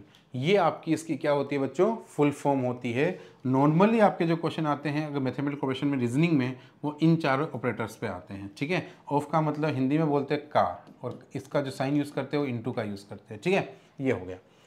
अब आपको कुछ नहीं करना होता, बस इस बोर्ड मास को दिमाग में रखना है। और बोर्ड मास हमेशा सोल्व कैसे होता है, लेफ़्ट टू राइट। ये बात बस याद रखनी है, बोर्ड मास हमेशा लेफ़्ट टू राइट। जो भी लेफ़्ट में पहले आएगा, जैसे यहाँ पे एग्जांपल लिखूँ कि लेफ़्ट के मतलब क्या है, मैं लिखा 2, चलो दूसरा लिख देते हैं, 5 + 5 डिवाइड 5।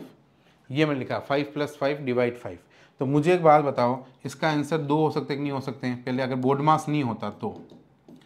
अगर मैं 5 और 5 10, 10 में 5 का भाग दूँ तो 2 आंसर आया। यहाँ पे 5 में से 5 का भाग दिया, 5 एकम 5, 5 में 5, 1 में 5 जोड़ा तो कितना आया 6। तो आंसर 2 या 6, 2 आ रहे हैं। अब 2 आंसर तो कभी हो नहीं सकते एक ही सिचुएशन के। तो बोर्ड मास के हिसाब से पहले क्या सोल्व होगा, भाग। तो पहले ये सोल्व होना था, यानी 5 एकम 5, 5 में जोड़ा तो 6। तो आपका सही आंसर जो है वो ये है। ये क्या है आपका, रॉन्ग हुआ, क्योंकि बोर्ड मास में पहले भाग सोल्व होगा, देन आपका प्लस सोल्व होगा। ये आपको पता होना चाहिए बस। अब इसका यूज़ करते हैं और क्वेश्चन सोल्व करते हैं। अब देखो यहाँ पे 12 लिखा हुआ है, जिसका अर्थ यहाँ ऊपर पढ़ना है, जिसका सिंबल का अर्थ या किसका भी अर्थ जो लिखा है उसको चेंज करना है। यदि प्लस का अर्थ डिवाइड है तो जहाँ प्लस है वहाँ पे आप डिवाइड लिख दोगे, वापस प्लस है तो डिवाइड लिख दोगे। माइनस का अर्थ क्या है, माइनस का अर्थ इनटू है, तो माइनस का अर्थ इनटू 2। क्लियर मेरी बात। फिर इनटू का अर्थ क्या है, +8। अच्छा, यहाँ पे मैं आपको एक बात बताता हूँ, ये SSGD लिखा हुआ तो दिख रहा है, पर ये GD में क्वेश्चन नहीं आया था। मैं क्वेश्चन यहाँ पे दूसरा था, मैंने उसको चेंज किया। इसलिए किया क्योंकि इसमें जो मेन चीज़, ये तो ठीक है सबको पता ही होता है, नॉर्मली कर ही लेते हैं। ये क्वेश्चन मैंने चेंज किया, पैटर्न यही था आने का, बस ये मेरा मैंने चेंज किया इसलिए क्योंकि आपको थोड़ा बेटर सिखा पाऊँ और अच्छी चीज़ सिखा पाऊँ, जिससे आपको पूरा प्रॉपर ये समझ में आ जाए। क्योंकि इसमें आपको एक नई चीज़ सीखने मिलेगी जो उस क्वेश्चन में थी, जो मैंने देखा, ठीक है। तो इनटू का अर्थ क्या होता है, प्लस, बराबर आपको पूछा क्वेश्चन मार्क क्या आएगा। अब यहाँ पे मैंने ये क्वेश्चन क्यों चूज़ किया, कारण ये था क्योंकि बच्चा यहाँ पे फंसता है। उसको ये पता है कि डिवाइड इनटू प्लस और माइनस में पहले डिवाइड सोल्व होगा, फिर इनटू होगा, फिर प्लस होगा, फिर माइनस होगा, ये उसको पता है। लेकिन उसकी प्रॉब्लम क्या आती है, जब 2 डिवाइड पहले आ जाए तो प्रॉब्लम आती है। देखो क्यों, मैं बताता हूँ। जैसे 18/9 डिवाइड 9 डिवाइड 3 लिखा हुआ, ये लिखा हुआ है मान लो। अब बच्चा इसको अगर ऐसे सोल्व करे, 3 तरी 9, 3 छंग 18, तो एक आंसर आ रहा है कितना, 6। और अगर वो पहले ऐसे करे 9 दूनी 18, तो एक आंसर आ रहा है 2/3। तो आंसर ये भी है, ये भी है। अब 2 आंसर तो हो नहीं सकते, तो अब कौन सा डिवाइड पहले करें, तो हमेशा ध्यान रखना लेफ्ट टू राइट जो डिवाइड आता है वो पहले शुरू होता है, जैसे इसमें होता है। पर अगर मान लो इसमें आपको तो भी प्रॉब्लम है, आप भूल जाओ कि यार डिवाइड में पहले कौन शुरू होता है, तो एक चीज़ याद रखना, डिवाइड का साइन जब भी दिखे तो पहले उस डिवाइड के साइन को ही वहाँ से हटा दो। डिवाइड का साइन दिखना ही चाहिए हमें, वो दिख रहा है भाग का साइन तो उसको हटा दो। हटाने का तरीका बताता हूँ मैं आपको, सीधा देखो हटाने का तरीका समझना। मैंने बोला 12 डिवाइड 6, अब इसको मैं ऐसे नहीं लिख के ऐसे लिखूँ तो भी तुम्हें कोई प्रॉब्लम नहीं है, सेम बात एक नहीं है। और इसको मैं ऐसे नहीं लिख के 12 को ये लेन दूँ और 6 को आगे भेज दूँ 1/6, ऐसे लिख दूँ तो भी कोई प्रॉब्लम नहीं है। यानी इस डिवाइड की जगह देखो यहाँ पे क्या आ गया, मल्टीप्लाई आ गया कि नहीं आ गया। यहाँ पे डिवाइड था पर इसी बात को मैंने ऐसे लिखा, तीनों बराबर है, ये भी यही बात है, ये भी यही बात है, 12 के 12 12/6। पर डिवाइड की जगह पे क्या आ गया, मल्टीप्लाई। जो डिवाइड था वो मल्टीप्लाई में, जबकि मीनिंग दोनों का सेम है। तो इसमें ध्यान से देखो हुआ क्या, पहली संख्या तो वैसी दिख रही है, डिवाइड की जगह इंटू दिख रहा है, पर जो आगे वाली संख्या उसका उल्टा है, नीचे कुछ नहीं होता तो 1 का उल्टा क्या होता है 1/6। तो यानी कि हम ये समझे कि जब भी आपके डिवाइड का साइन और आपको प्रॉब्लम लग रही है कि यार 2 डिवाइड 3 डिवाइड 4 डिवाइड आ गए, कौन सा डिवाइड पहले सोल्व करो आंसर निकालने के लिए, तो उस डिवाइड के साइन को ही हटा दो एग्जाम में, तो आपकी चिंता ही खत्म हो जाएगी। जैसे मैं डिवाइड का साइन हटाऊंगा तो इस डिवाइड की जगह मुझे क्या पढ़ना है, डिवाइड का अर्थ क्या है माइनस, तो माइनस क्या आएगा 6, वापिस डिवाइड का अर्थ क्या है माइनस, माइनस क्या आएगा 3। क्लियर है यहाँ तक। अब ये तो हो गया डिवाइड। अच्छा सॉरी मैं कहाँ दिमाग मेरा, मैं क्या सोच रहा था, मैं कुछ अच्छी चीज़ सोचते सोचते करने लग गया, कुछ दिमाग में आ गया है ना, जो अगले क्वेश्चन के लिए सोचा था आपको बताऊंगा। चलो इसलिए कहते दिमाग एक टाइम पे एक ही काम करता, मैं कुछ सोचते हुए करने लग गया, मैं वापस वो चीज़ करने लग गया। सुनो अभी मैं आपको क्या सिखा रहा था, डिवाइड को चेंज करना है मल्टीप्लाई में, तो मैंने यहाँ लिख दिया मल्टीप्लाई। जैसे मैंने मल्टीप्लाई लिखा तो मैंने क्या बोला, आगे जो भी होगा उसका उल्टा हो जाएगा। फिर से डिवाइड का लिख दिया मल्टीप्लाई, जो भी आगे होगा उसका उल्टा हो जाएगा। फिर इंटू 2 है ही ये, +8 है ये। अब बताओ इस क्वेश्चन में डिवाइड बचे नहीं तो झंझट ही खत्म हुई, कौन सा डिवाइड पहले सोल्व करें। अब इंटू है सारे सोल्व कर लो, ऊपर ऊपर के इंटू नीचे नीचे के पहले भाग देते, 6 दूनी 12, कट इन रहा तो 2 दूनी 4/3 आ गया प्लस 8। अब बचा 4/8 सही 4/3 ये लिखा हुआ होना या 8 + 4/3 ये लिखा होना हमेशा क्या होता है, बराबर ही होता है, क्योंकि ₹2.5 को आप ऐसे लिखो या ₹2.5 को आप 2 + आधा लिखो, बात एक ही है। तो ये जो चीज़ लिखी होती है यही है। तो इसको सोल्व करने तो आपको आता है ना, 8 × 3 करते हैं, 8 × 3 24, 24 + 4 28/3। तो ये भी वही है, 8 × 3 24, 24 + 4 28/3। इसका आंसर भी वही आएगा। अगर ऑप्शन में 28/3 या 3 का भाग दे रखा है, देखो 3 9 27, तो 3 9 27, 1 बचा, ऊपर आया 3, तो 9 सही 1/3 आपका क्या होगा बच्चों, आंसर आएगा। तो बहुत सारे बच्चों को मैं जो बाहर गया था क्लास लेने, तो मैंने बहुत सारे बच्चों की ये कंडीशन भी देखी कि उनको ये चीज़ में प्रॉब्लम एक बार बता देता हूँ, पहली बार है इसलिए। तो 3 9 27 किसी भी चीज़ की आपको प्रॉब्लम नहीं होनी चाहिए। यहाँ तक आपने किया। अब इसको मिक्स फ्रैक्शन में लिखना है, तो 9 को लिखते हैं आगे, इसको लिखते हैं ऊपर। अगर भूल गए बचपन की बात तो आंसर आएगा 9 विथ 1/3। क्या यहाँ तक आपको अच्छे से क्लियर है? एक बार आप देख लीजिए इसको अच्छे से, कुछ डाउट हो तो अच्छे से मुझे बता दीजिए। चलिए नेक्स्ट क्वेश्चन देखते हैं इसका हम।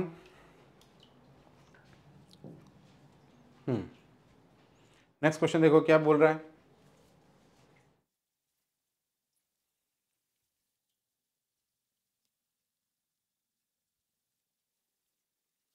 एक क्रिकेट टीम के 7 पुरुषों की आयु 26, 25, 21, 29, 24, 28 और 22 है।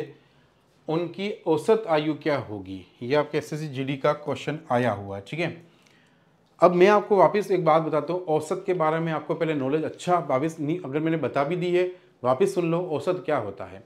औसत का मतलब एक चीज़ हमेशा दिमाग में डालना, बराबर करना। अब आपको इसका छोटा सा एग्जाम्पल मैं फिर से बता के बताऊंगा, जिससे आपको बहुत अच्छे से क्लियर हो जाएगा। 3 दोस्त हैं ए बी सी, इसके पास 10 रुपये हैं, इसके पास 20 रुपये, इसके पास 40 80, इसके पास मान लो 50 रुपये, 60 रुपये हैं। कितने रुपए हैं? 60 रुपये हैं। क्लियर मेरी बात? ये 3 दोस्त हैं, तीनों के पास 10 रुपये, 20 रुपये, 60 रुपये हैं। अब मुझे क्या करना है, इनको औसतन देखना है कितना आएगा। तो औसत का मतलब क्या होता है, सुनना। ये लाया है 10 रुपये, लाया है 20 रुपये, लाया है 60 रुपये। अब मुझे इसके औसत देखना है कि इनके पास औसतन कितना होगा। तो मेरी बात सुनो, इस केस में मैं कुछ भी मान लूँ, इनके आसपास की वैल्यू यानी 10, 20, 30, तो बीच की वैल्यू कोई भी मान लेता हूँ। जैसे मैंने मान लिया यहाँ पे 40, कितना मान लिया, एक बार मान लिया, कुछ भी मान लूँ कि मैं इनको 40 रुपये दूंगा। अब देखते हैं इसको 40 देने के लिए इसको कितने देने पड़ेंगे। औसत में बोलूँ इसके पास 40 आने चाहिए, पर इसके पास है कितने, 10। तो इसको रिक्वायरमेंट कितनी, यानी औसत से कम कितना है, इसके पास कम कितना है, इसको चाहिए कितना, और इसमें जोड़ने के लिए या आप कैसे भी लिखो, माइनस करके लिखो, प्लस करके, यानी इसको 30 की कमी है, 30 रुपये इसमें कम हो रहे हैं। औसत से कितना कम है, तो 30 कम है।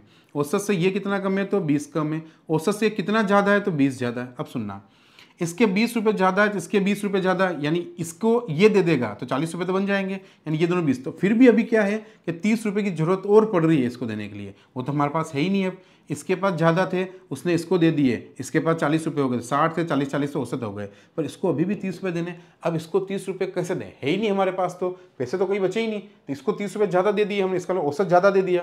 तो हम क्या करेंगे, जो इसको मैंने ज़्यादा दिया है उसको वापस निकाल देंगे। मतलब उस 30 रुपये हमको चाहिए थे 40 के हिसाब से, अब 30 रुपये चाहिए, तो 30 रुपये तीनों में बढ़ते हैं। अगर ये 30 रुपये तीनों में बढ़ते हैं तो तीनों जनों के बीच में कितने आते हैं, 10-10 रुपये आते हैं। इसका मतलब मैंने 10-10 रुपये ज़्यादा दे दिए सबको, तो औसत में क्या होता है, ज़्यादा देना, तो औसत से 10 रुपये निकाल देते, कितना आया, 30। इसका मतलब मैं इसको भी 30 रुपये देता, इसको भी 30 देता, इसको भी 30 देता, बात हो जाती है। देखो क्योंकि ये तो कुल मिला कितने हो रहा है, 90, और 90 को 3 में भाग दो, बताओ 30-30 आया कि नहीं आया। तो एक तरीका तो हो गया बेटा मेरा ये समझने का। मेरे को पता है नहीं समझ में आएगा जिसने पहली बार पढ़ा है, ये होगा अभी, चिंता ना करो। जैसा कि मेरी हमेशा की क्लास का एक सिस्टम है, मैं हमेशा, मुझे भी पता होता है कि कौन सा बच्चा कितनी देर में सीखेगा। कोई बच्चा पहली बार सीख रहा है, कोई इशू नहीं है, देखो अभी कुछ चीज़ समझ में आएगी।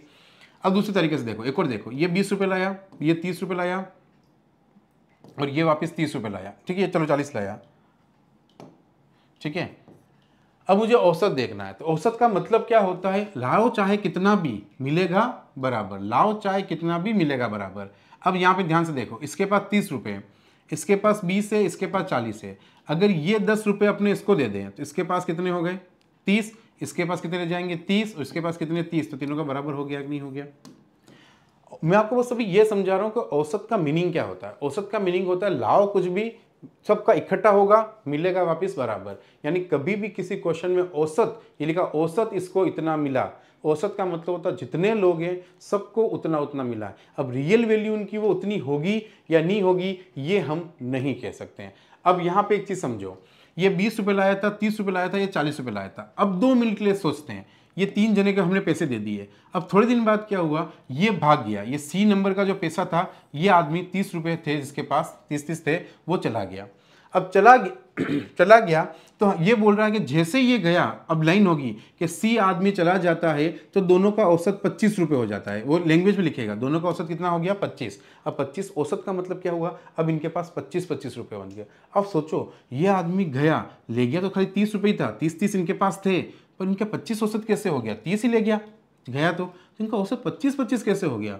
क्या रीज़न हो सकता है औसत कम होने का, इसका मतलब इसमें से 5 कम हो गए, इसमें से भी 5 कम हो गए। तो ये 5 कम क्यों हुए, क्योंकि हो सकता है देखो आदमी जब आया था तब उसके पास कितने रुपए थे 40, उसने बराबर करने के लिए 30 रखे, पर वो जब जाएगा तो अपने 40 रुपये मांगेगा ना वापस, मैं जा रहा हूँ, तो वो क्या करेगा, जैसे वो बोलेगा 25 औसत, मतलब वो 5 दोनों का छीन के ले गया, यानी 10 वो छीन के वो ले गया दोनों का, तो इसके 40 नंबर वापस मिल गए कि नहीं मिल गए।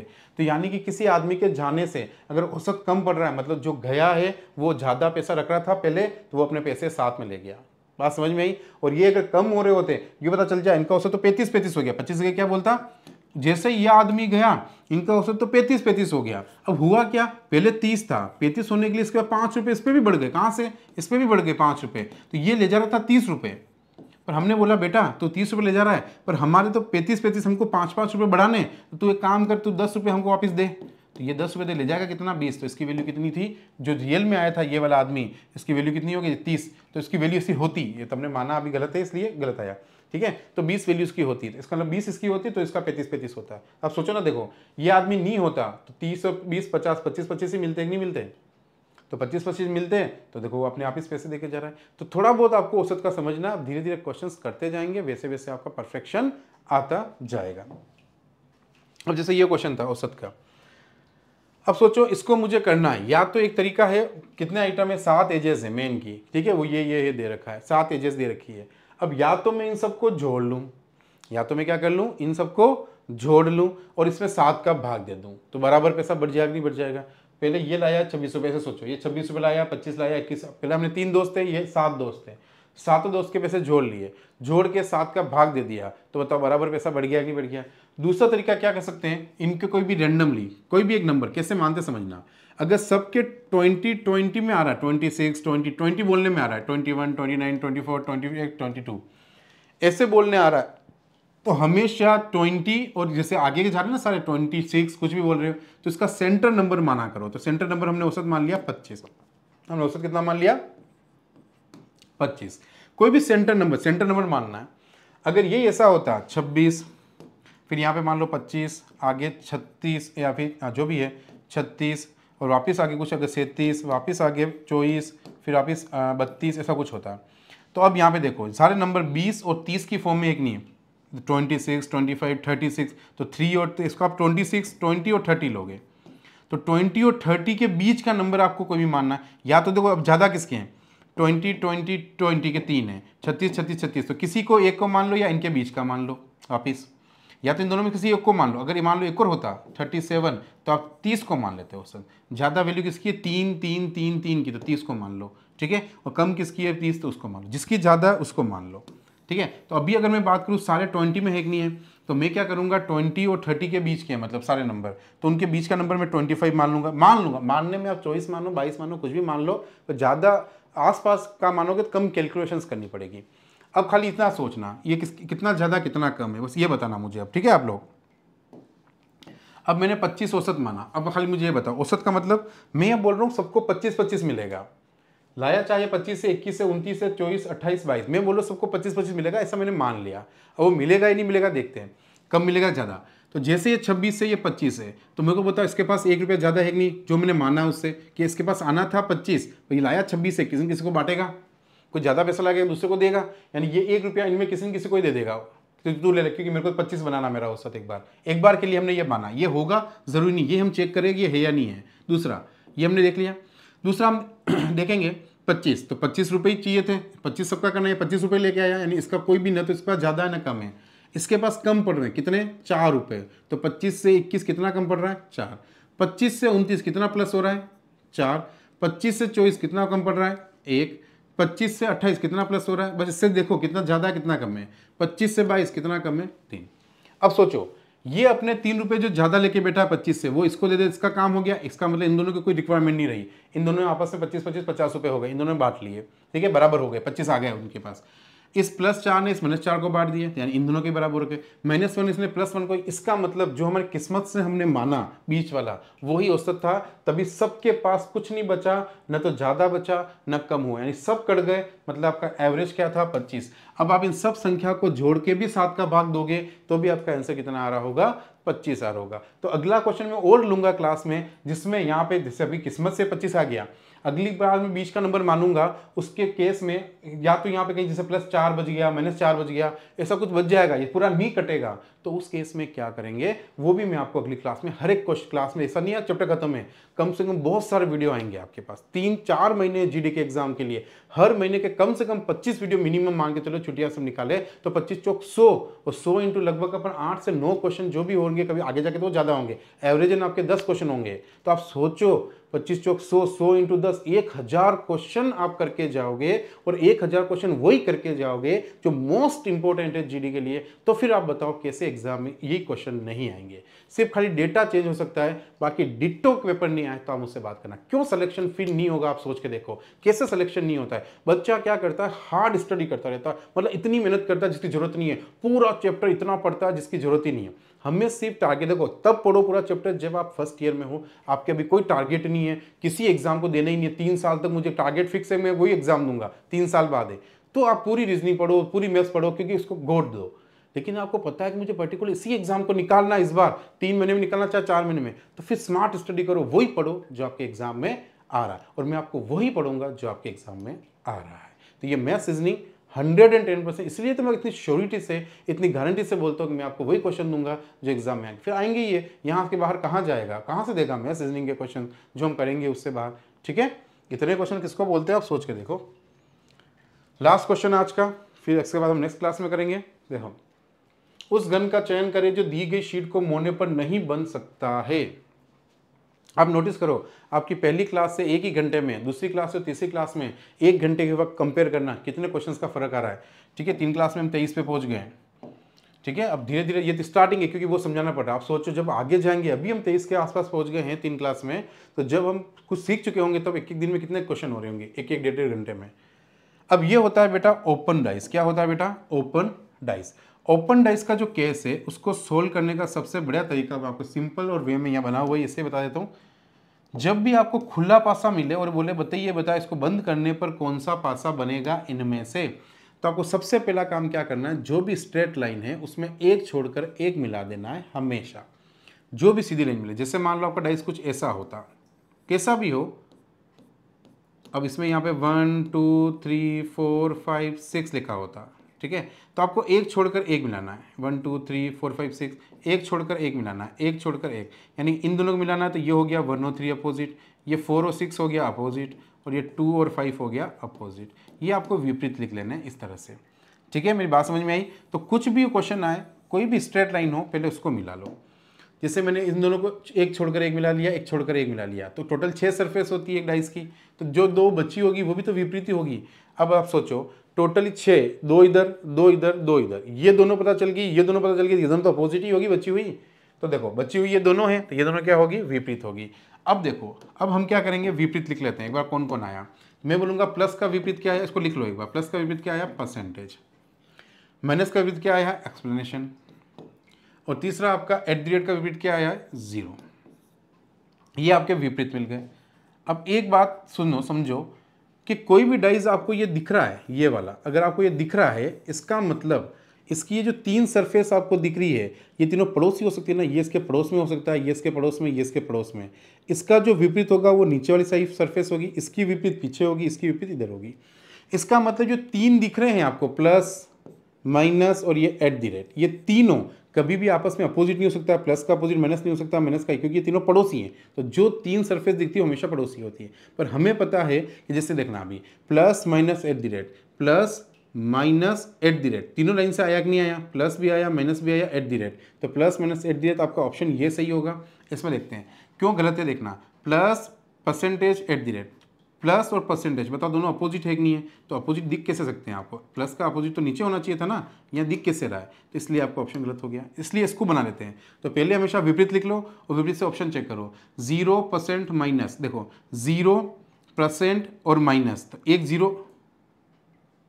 0% माइनस। अब देखो मुझे चेक करना पड़ेगा, अच्छा इसको क्या बोला, उस गन का चयन करें जो दी गई शीट को मोड़ने, ओहो ये भी आपको इसलिए हमेशा बोलता हूँ सही पढ़ना है, मैंने भी अभी नहीं पढ़ा क्योंकि आपको समझाते हुए मैं इस चीज़ पे डायरेक्ट आ गया। कैन नॉट बी फॉर्म्ड, इसलिए यहाँ दो बन रहे हैं, पहला ही बन गया, ये भी इसलिए बन रहा है क्योंकि बोला कौन सा नहीं बनेगा, तो मेरा आंसर ये होगा, ये तो मेरा बन रहा है इसलिए आंसर नहीं होगा, ये मेरा बन रहा है इसलिए आंसर नहीं होगा, कौन सा नहीं बन रहा है, तो ये नहीं बन रहा था, ये आंसर। अब चेक नहीं करना है आगे, पर मैं चेक करके दिखा रहा हूँ। देखो परसेंट एक्सप्लेनेशन 0, परसेंट एक्सप्लेनेशन 0, तीनों लाइन से एक एक मिला कि नहीं मिला, तो कोई भी अपोजिट नहीं, इन दोनों में से एक आना चाहिए, इन दोनों में से एक, इन दोनों में से एक, कोई भी एक हो चलेगा, तो ये भी आपका बन रहा है इसलिए ये भी आपका आंसर नहीं होगा, तो आपका आंसर नंबर कौन सा होगा, बी। जिसमें अपोजिट दिख जाएंगे वो कभी भी नहीं बन सकता है डाइस, ये आपको समझ में आएगा। अब बताओ ये दूसरा पार्ट आपका ओपन डाइस का, वो पहला पार्ट क्लोज डाइस का, 4-5 क्वेश्चन होते हैं, ये पूरा चैप्टर ही खत्म है, तो पूरे इस चैप्टर के लिए इतना टाइम क्यों बिगाड़े, जीडी में जितना आता मोर देन इनफ है, कितना हमें पढ़ना है बस इतना ही, ज़्यादा पढ़ोगे मैटर नहीं करता, पढ़ो भले 4 महीने में रिजल्ट भी तो देना है। मैंने आरबीआई, एक लड़की आई थी आरबीआई ग्रेड बी ऑफिसर की तैयारी करने के लिए, उसको वो ऑलरेडी सीए थी, इसलिए ऐसा मत सोचना सबका हो जाता है, ग्रेड बी ऑफिसर की तैयारी बहुत टफ होती है, वो ऑलरेडी सीए थी, उसने बोला सर मैं ऑलरेडी सीए हूँ, मैं क्या करूँ कि मैं 3 महीने में सिलेक्शन हो जाए, 3 महीने के बाद उसका एग्जाम था। और आप बिलीव नहीं करोगे, उसने पहली हिस्ट्री होगी, अनुष्का एकेडमी में पढ़ाता हूँ उदयपुर में, जहाँ पे ऑफलाइन में पढ़ाता हूँ, वहाँ की वो स्टूडेंट, उसने मुझे बात बोली तो 3 महीने में उसका सिलेक्शन होगा। तो बताओ इसका क्या कारण रहा होगा, 3 महीने में सिलेक्शन होने का कारण क्या रहा होगा, आप समझो। उसने क्या किया, सिर्फ जो आरबीआई ग्रेड बी ऑफिसर का जॉब, मैंने उसको यही बोला बेटा कि तुम यही क्वेश्चंस करना और पूरे मत पढ़ो चैप्टर, तुम उस पर फोकस करो। तो 3 महीने में आरबीआई ग्रेड बी, क्योंकि वो पढ़ने में अच्छी इंटेलिजेंट थी, तो 3 महीने में उसने कोर्स कर लिया। तो कुछ भी पॉसिबल ईजी है, बस आपको स्मार्ट स्टडी करनी है, जो आ रहा है वो पढ़ना है, ठीक है बच्चों। तो आप बस, ये लास्ट डेमो था, अगर अब आपको अच्छा लगा है, 3 डेमो आपने देखे हैं, अब आप सच में दिल से सोच रहे हो मुझे सिलेक्शन चाहिए, तो कोई ज़्यादा अमाउंट वैसे भी नहीं है और फिर भी आपके दिक्कत है, तो मैंने उसका सॉल्यूशन दे दिया है, आपके पैसे वापस रिटर्न आएंगे। एक बार तो परचेस करना पड़ेगा, फिर से 100 रुपये करके रिटर्न आ जाएंगे, जैसे जैसे आपके नाम से जिस चीज़ को आप एडमिशन करवाओगे वैसे। बस आपको तो नाम और नंबर व्हाट्सअप करना और कुछ भी नहीं करना है, जिससे आपके नंबर भी मेरे पास आ जाएंगे, जो फ़ोन पे गूगल पे के आपके होंगे। अगर अदर कोई नंबर है तो फिर मुझे बताना ज़रूर कि सर मेरे गूगल पे ये है, जब ये एडमिशन ले, अगर वही नंबर है तो उस पर ट्रांसफ़र हो जाएंगे। और अगर आप उससे ट्रांसफ़र करने से पहले एक बार इन्फॉर्म कर दिया जाएगा, जिससे आपको कंफर्म हो जाएगा आपको इसी नंबर पे करना है कि नहीं करना है। और जिसका एडमिशन हुआ है उसको भी ट्रांसफ़र होंगे, उसने 500 रुपये लगाए तो उसके भी वापस 100 रुपये मिल जाएंगे, उसका 400। जैसे वो किसी का एडमिशन कराएगा तो उसको वापस 100, अगले वाले को 100। इस तरह से आपके दोनों काम मैंने कर दिए हैं। तो ये लास्ट डेमो, अब अगर आपको पढ़ना है तो आपको जल्दी से जल्दी परचेस करना चाहिए, नहीं देर करें, क्योंकि वीडियोस इकट्ठे होते रहेंगे और मैं नहीं चाहता आप इकट्ठे करो, जैसे जैसे आ रहे हैं वो होते जाएँ तो ज़्यादा अच्छा रहेगा। तो थैंक यू सो मच बच्चों, हम मिलेंगे अपनी नेक्स्ट क्लास में, और जब भी मिलेंगे वो ऐप पे मिलेंगे, और वहाँ पे कोई फालतू बातें नहीं, सिर्फ क्वेश्चंस क्वेश्चंस क्वेश्चंस, और रोज़ आपको बस क्वेश्चन का रिवीजन करना और कुछ नहीं पढ़ना, कोई किताब कुछ नहीं लाना है। तो थैंक यू सो मच बच्चों, आज हम अपनी क्लास यहीं ओवर करते हैं। बाय बाय, टेक केयर बच्चों।